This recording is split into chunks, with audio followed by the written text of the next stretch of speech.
Hi, welcome to LogaYogi then Tamil channel. இன்றைக்கி நம்ம சேனலில் ரவை இட்லி எப்படி செய்யறதுன்னு தான் பார்க்க போகிறோம். வாங்க பார்க்கலாம். இந்த கப்பில் ஒரு கப்பு உளுந்து எடுத்திருக்கேன். ஒரு கப் உளுந்து எடுத்து 2 மணி நேரத்துக்கு முன்னாடி ஊற வச்சுக்கோங்க. ஒரு கப் உளுந்துக்கு 3 கப் ரவை எடுத்திருக்கேன். நான் நார்மல் ரவை தான் எடுத்திருக்கேன், இட்லி ரவையே எடுக்கலை. இன்றைக்கி நார்மல் ரவை தான் எடுத்திருக்கீங்க. நான் இன்றைக்கி மிக்ஸியில் ஆட்ட போகிறதுனால 3 கப் ரவை தான் எடுத்திருக்கேன். நீங்கள் கிரைண்டரில் வந்து ஆட்டுறதா இருந்தால் 4 கப் ரவை எடுத்துக்கோங்க, போதுமானதாக இருக்கும். மிக்ஸியில் ஆட்டுறப்ப உளுந்து பொழிவு கம்மியாக இருக்கும், அதனால தான் நான் 3 கப் ரவை எடுத்திருக்கேன். இப்போ கழுவி ஊற வச்சிடலாம். ரவையை இப்போ ஊற வைக்க போகிறதில்ல, அரைக்கிறதுக்கு ஒரு 2 மணி நேரத்துக்கு மட்டும் வரைக்கிறோம். ஒரு ஸ்பூனு வெந்தயம் ஊற விட்டுக்கிறேன்.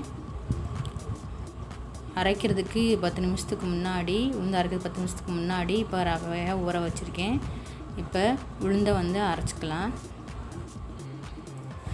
உளுந்து அரைக்கும் போது கொஞ்சம் கொஞ்சமாக மிக்ஸியில் அரைக்கலாம், கொஞ்சம் கொஞ்சமாக தண்ணி ஊற்றி அரைங்க, அப்போ கொஞ்சம் பொழிவு வரும். நான் அரைச்சிட்டு உங்களுக்கு காட்டுறேன். தண்ணி ஊற்றிக்கங்க, தண்ணி ஊற்றி நல்லா அரைங்க, கொஞ்சம் கொஞ்சமாக விட்டு, அப்போ தான் பொழிவு வரும்.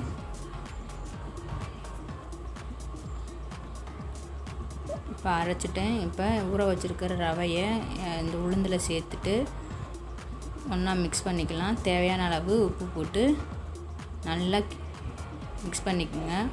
உளுந்து ரவையும் எல்லாம் ஒன்றா மிக்ஸ் ஆகிற மாதிரி.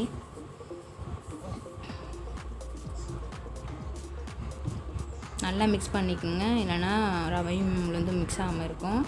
நல்லா கையை வச்சு நல்லா மிக்ஸ் பண்ணிக்கோங்க. மிக்ஸ் பண்ணிவிட்டு ஒரு 8 மணி நேரம் புளிக்க வச்சுட்டு அதுக்கப்புறம் உங்கள்கிட்ட நான் காட்டுறேன்.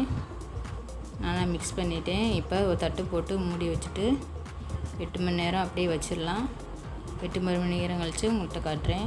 இப்போ 8 மணி நேரம் கழித்து உங்கள்கிட்ட காட்டுறேங்க.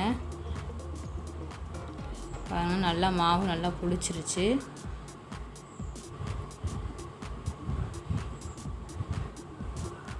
இப்போ ஒரு கரண்டியை வச்சு நல்லா கலக்கி விட்டுக்குங்க, மிக்ஸ் பண்ணி விட்டுக்குங்க. நல்லா மிக்ஸ் பண்ணி விட்டுட்டு இட்லி தட்டில் நம்ம மாவு ஊற்றி வச்சிடலாம்.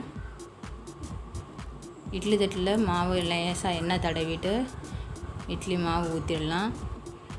அடுப்பில் நான் இப்போ ஒரு சட்டியில் தண்ணி காய வச்சுருக்கேன். தண்ணி நல்லா கொதிச்சதும் இந்த இட்லி தட்டை வச்சிடலாம். இந்த மாதிரி ஊற்றிக்குங்க.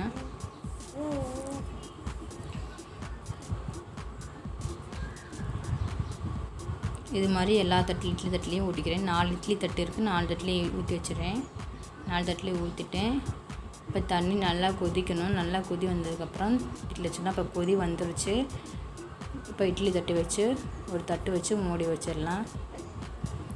10 நிமிஷம் நல்லா வேக வச்சிடலாம். வேக வச்சதுக்கப்புறம் நான் உங்கள்கிட்ட 10 நிமிஷம் கழித்து ஓப்பன் பண்ணி காட்டுறேன். 10 நிமிஷம் கழித்து ஓப்பன் பண்ணியிருக்கேன். இதை வச்சு நைஃப் வச்சு குத்தி பாருங்கள், நல்லா வந்துருச்சு, மாவு ஒட்டாமல் வந்திருக்கு.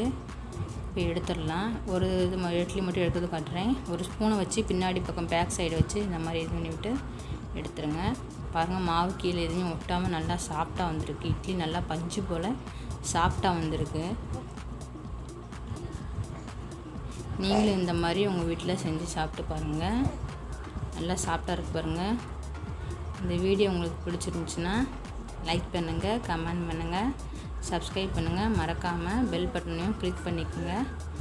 பெல் பட்டனை மறக்காமல் கிளிக் பண்ணி வச்சுக்கோங்க. அப்போ தான் நான் அடுத்தடுத்து போடக்கூடிய வீடியோ உங்களுக்கு நோட்டிஃபிகேஷனாக வரும். நன்றி.